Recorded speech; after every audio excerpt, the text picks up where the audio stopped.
আসসালামু আলাইকুম। সংবাদে আপনাদের সবাইকে স্বাগত জানাচ্ছি। আমি ফিরোজ তোহা। শুরুতেই আরবে কেবলস সংবাদ শিরোনাম। পুরোদমে ইরান ইসরায়েল পাল্টাপাল্টি হামলা চলছে, আর ধেয়ে আসছে ইসরায়েলের দিকে ইরানের ঝাঁকে ঝাঁকে মিসাইল। ইহুদিবাদী ইসরায়েলরা কি করবে তারা কোনো উপায়ন্তর না পেয়ে পালানো ছাড়া তাদের আর কোনো গতি নেই। আর এই মুহূর্তে আমাদের হাতে এসেছে এই যুদ্ধের সর্বশেষ গুরুত্বপূর্ণ সবথেকে তাজা সংবাদ। প্রথমেই আপনাদের জানাবো, ইরানের ঝাঁকে ঝাঁকে ক্ষেপণাস্ত্র আছড়ে পড়ছে ইহুদিবাদী ইসরায়েলে। কি বলছে ইসরায়েল? ইসরায়েলের আকাশে ঝাঁকে ঝাঁকে ক্ষেপণাস্ত্র হামলা চালাচ্ছে ইরান। তবে দেশটিতে চালানো এই হামলা কিছুটা প্রতিহত করছে বলে জানিয়েছে ইসরায়েল, তবে বেশিরভাগই বিভিন্ন স্থাপনা গুঁড়িয়ে দিচ্ছে। এরপর জানাবো, ইরাকের রাস্তায় ইরানের সমর্থনে বিক্ষোভ মিছিল, ইহুদিবাদীদের কলিজায় আঘাত। প্রতিবেশী দেশ ইরাকের রাজধানী বাগদাদে রাস্তায় ইরানের সমর্থনে ব্যাপক মিছিল ও বিক্ষোভ সমাবেশ আয়োজিত হয়েছে। এ সময় বিক্ষোভকারীরা ইসরায়েলের পতাকা পুড়িয়ে এবং ইসরায়েলি হামলায় নিহত ইরানি সামরিক কমান্ডারদের ছবি প্রদর্শন করেন এবং প্রতিবাদ জানিয়েছেন। এদিকে গাজায় একদিনে আরও ৮০ জন নিরীহ ফিলিস্তিনিকে হত্যা করল দখলদার ইসরায়েলি বাহিনী। গাজায় ত্রাণ দেওয়ার কথা বলে নিরীহ ফিলিস্তিনিদেরকে ডেকে নিয়ে হত্যা করা হচ্ছে। জানাবো, ইরান ইসরায়েল সংঘাত নিজেদের অবস্থান স্পষ্ট করল বিশ্বের সর্ববৃহৎ মুসলিম দেশ। ইরান ইসরায়েল সংঘাতের মধ্যে নিজেদের অবস্থান স্পষ্ট করল মুসলিম দেশ ইন্দোনেশিয়া। মধ্যপ্রাচ্যে ইরান ইসরায়েলের মধ্যে সরাসরি সামরিক সংঘাত শুরু হওয়া তা নিয়ে গভীর উদ্বেগ প্রকাশ করেছে দক্ষিণ পূর্ব এশিয়ার বৃহত্তম মুসলিম দেশটি। দেশটির যুদ্ধরত পক্ষগুলোকে আরও সংযম প্রদর্শনের আহ্বান জানিয়েছে। এবং সর্বশেষ জানাবো, ঐক্যমত কমিশনের সঙ্গে সংলাপ বয়কট করল জামাত ইসলাম। জাতীয় ঐক্যমত কমিশনের সংলাপ বয়কট করেছে বাংলাদেশ জামাত ইসলাম। প্রিয় দর্শক, এতক্ষণ শুনছিলেন সংবাদ শিরোনাম, এবারে বিস্তারিত। তবে তার আগে বন্ধুরা, অনুরোধ থাকবে এই সংবাদটিতে একটি লাইক দিন। এই চ্যানেলে আপনি নতুন হয়ে থাকলে আমাদের সংবাদটি দেখতে দেখতে চ্যানেলটি সাবস্ক্রাইব করে রাখুন। কমেন্ট করে বন্ধুরা আপনার মূল্যবান মতামত জানিয়ে দিন আপনি বিশ্বের কোন দেশ থেকে বা বাংলাদেশের কোন স্থান থেকে আমাদের সংবাদটি দেখছেন এবং শুনছেন। আর বন্ধুরা, ইরান ইসরায়েল যুদ্ধে আপনি কোন দেশকে সমর্থন করেন কমেন্ট করে জানিয়ে দিন। এবারে বিস্তারিত। ইরানের ঝাঁকে ঝাঁকে ক্ষেপণাস্ত্র হামলা, কি বলছে দখলদার ইহুদিরা?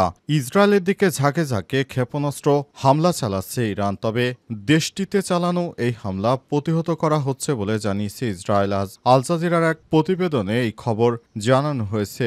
দখলদার ইসরায়েলের প্রধানমন্ত্রী বেঞ্জামিন নেতানিয়াহু তিনি ঘোষণা করেছেন যে আমরা ইরানের দিক থেকে আসা সমস্ত ক্ষেপণাস্ত্র প্রতিহত করার চেষ্টা চালিয়ে যাচ্ছি, কিন্তু ইহুদিবাদী ইসরায়েলের প্রধানমন্ত্রী বেঞ্জামিন নেতানিয়াহু কখনোই এত ক্ষেপণাস্ত্র থামাতে পারছেন না। তিনি ইহুদিবাদী ইসরায়েলের সাধারণ জনগণকে মিথ্যা আশ্বাস দিচ্ছেন যে আমরা ইরানের পরিচালিত সমস্ত ক্ষেপণাস্ত্র ঠেকিয়ে দিচ্ছি, কিন্তু ইরানের এত ক্ষেপণাস্ত্রের বৃষ্টি নেতানিয়াহু সহ ইহুদিবাদী ইসরায়েলের কেউ আগে কোনোদিনও দেখেনি। তাই নতুন করে এসব ক্ষেপণাস্ত্র দেখে দিশেহারা হয়ে পড়েছে ইহুদিবাদীরা। তারা খুবই ভীত সন্ত্রস্ত হয়ে পড়েছে। তারা এমনভাবে আতঙ্কের মধ্যে পড়েছে যে মনে হচ্ছে কিয়ামত চলছে।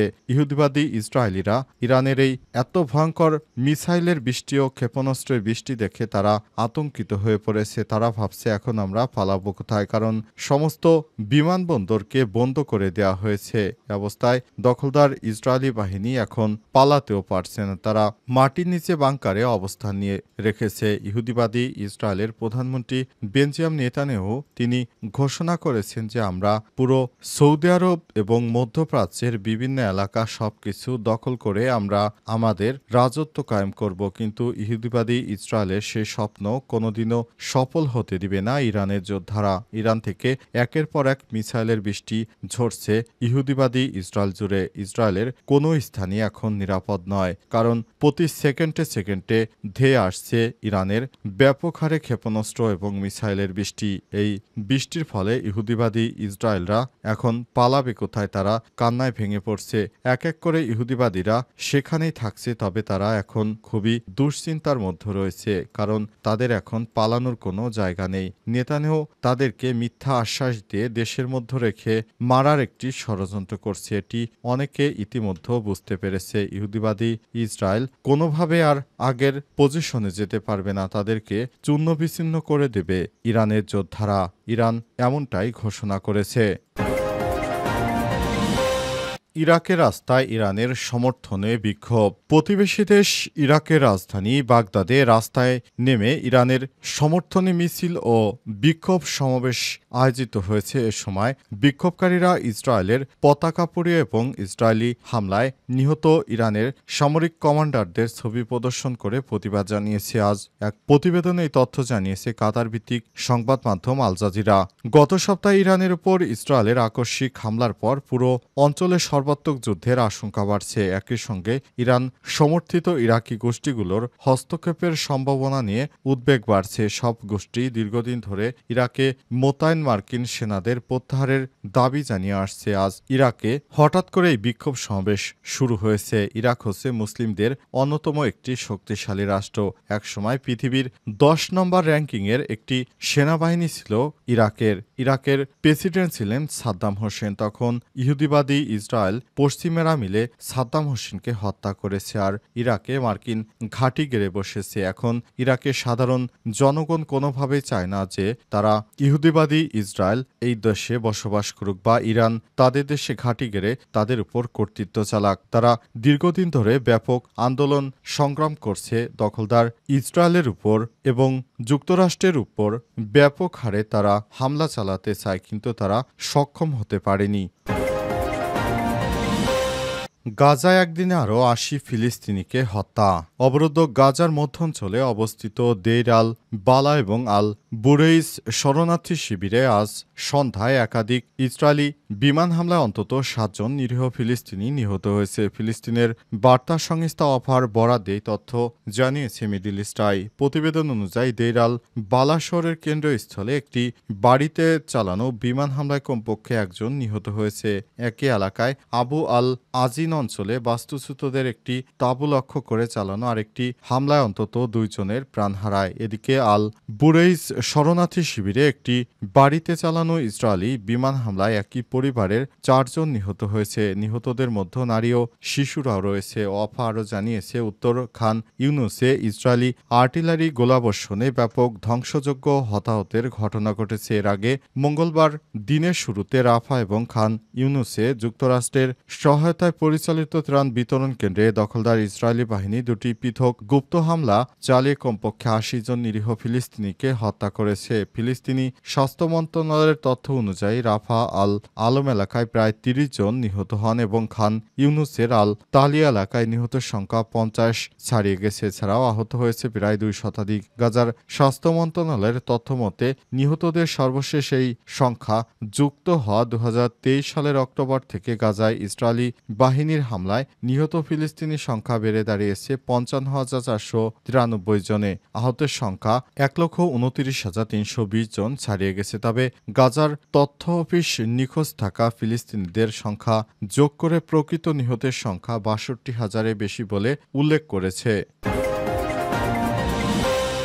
বাংলাদেশের সর্বশেষ গুরুত্বপূর্ণ আপডেট সংবাদে আপনাকে স্বাগত। শুরুতেই সংবাদ শিরোনাম, পরে বিস্তারিত।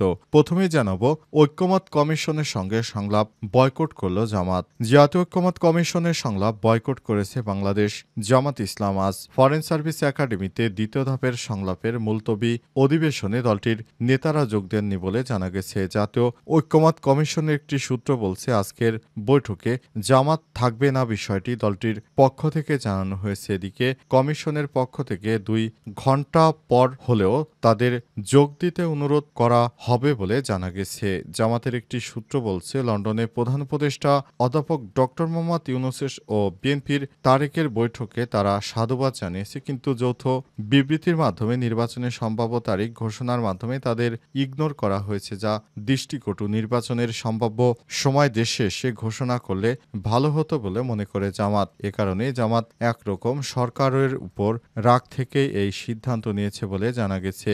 জামাত ইসলাম চেয়েছে যে সরকার একটি সুনির্দিষ্টভাবে জামাত ইসলাম সহ বিভিন্ন রাজনৈতিকদের ডেকে একসঙ্গে আলাপ আলোচনার মাধ্যমে নির্বাচনী তারিখ ঘোষণা করবে। তবে শুধুমাত্র বিএনপির সঙ্গে এই ধরনের আলাপ আলোচনার মাধ্যমে যে সমস্যার সৃষ্টি করেছে তা কোনোভাবেই মানতে চায় না জামাত ইসলাম। এ কারণে সরকারের উপর তারা একরকম রাগান্বিত হয়েছে এবং এ কারণে তারা এই ধরনের কর্মকাণ্ড করতে বাধ্য হয়েছে।